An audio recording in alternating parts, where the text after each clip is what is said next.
Good morning guys. Kasabong gusto nyo lang sa ating mga followers, sa ating mga viewers, ating subscribers dito sa ating channel, sa ating YouTube Kalyaw Kasabong TV. Nandito naman ako sa umaga na ito ngayon. Magbigay ko sa inyong mga baguhan pa lang tungkol sa kalaman ko sa pagkalakad naman. Bago ang lahat, kasabong pagpasensya nyo muna pala ako.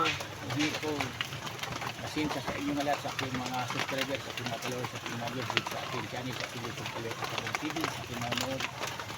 Dahil sa kadahilanan na hindi ako nakapag-upload na mga videos tungkol sa kaalaman sa kalabas naman dahil sa hindi ko inasahang pangyayari na aksidente ang aking anak na lalaki, binawian ng buhay niya, pinagtanggol lang niya ang kapitbahay namin na bata kasi pinaktan sa kapitbahay din namin na kasing. Kaya may gamit siyang dadala ang aking anak na pagganto na ng galit niya ang buhay na walang kasalanan, walang kalaban-laban, pinampihan lang niya, pinagtanggol lang niya ang bata kung kapitbahay din namin ang bata niya. Kasabong ito pala update ko sa inyo, ito ipakila ko sa inyo, ito siya ang isa kalinyada naman ako rin na process lang din ito ng tawag Boston sweater at saka gray talisay. Ito siya ang isa din ito ka talisay na kondisyon na cancel lahat ang mga schedule, mga laban na i-intrihan ko nito sa mga sabon. Bali apat ito sila nga gray talisay at saka pula. Ang pula dalawa ang nakaredy pang fight, yung isa pang reserve ko yun ay tatlong pula, apat ko na nakalimutan. Kaya sa hindi ko inaasahan na pangyayari sa anak ko, biglaan ginawi ang buhay niya sa kadahilanan lang sa kapitbahay ko, walang pakwinta kadahilanan, sinaway lang siya kasi ang aking mga manok tuhan ito dahil hindi ang iniwanan ko nitong tagapakain, taga-alaga sa kanila, hindi marunong sa manok dahil hindi magsasapon. Ang ginawa nito sa kanila, binigyan ng maraming pagkain na kaligtaan, nakalimutan naman ang pag-ibig kasi hindi na marunong sa manok.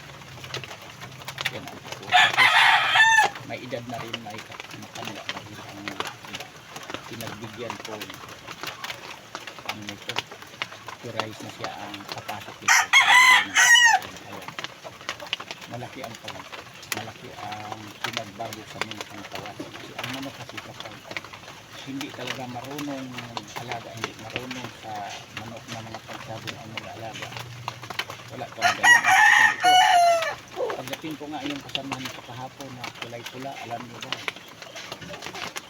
nangingitim ang mukha parang puso. Dahil ang daming kain sa putsin niya, busog na busog, punong-puno, sobra-sobra ang kinakain ko. Hindi pala nakainom. Kaya kawawa ang aking mga. Hindi lang ang aking anak ang kawawa, pati ang pangalaga sa kagawa niya ng kapitbahay. Nakadala sa kalsinan, sinaway lang naman ko siya bilang magkapitbahay. Biglang naawa ang anak ko sa bata na kaya hindi magawa sa anak ko yun. Talaga napahanga ang mga kapitbahay namin, lalo na ang mga kabataan ngayon sa amin, lalo na mga bata kasi pinagtanggol niya ang bata. Ganon ka bait ang aking anak sa mga batang kapitbahay namin. Isang linggo mahigit ako hindi ako nakapag-alaga nito. Kaya gusto na ang mga laban nito kansilado at pag nakarecover na ako masakit na ramdaman namin sa aming mga puso ngayon sa ating mga anak, mga kapatid, mga babae niya sa akin misis ko nahilom na ang pugat na naramdaman namin.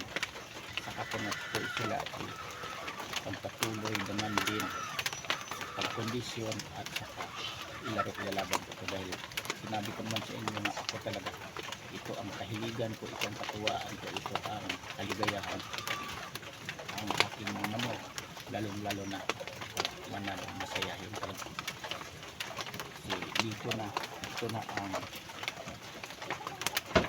kung sa pagkakambal sa buhay ko na ito ang pag-alagad manok simula bata pa ako galing ko ng negos lahat ng manok na talaga hanggang ngayon ang mga apo na ako hanggang ngayon na bawasan ng aking anak.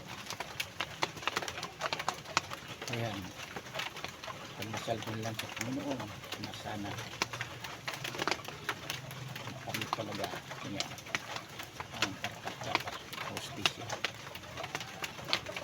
para sa kanyang hanggang dito muna po kasabong bukas ulit naman ito masasabi ko sa inyo na dito sa pagmanok natin kahit ano ka problemado ako kahit masawi ang anak ko ang buhay ng anak ko pero lungkot at saka galit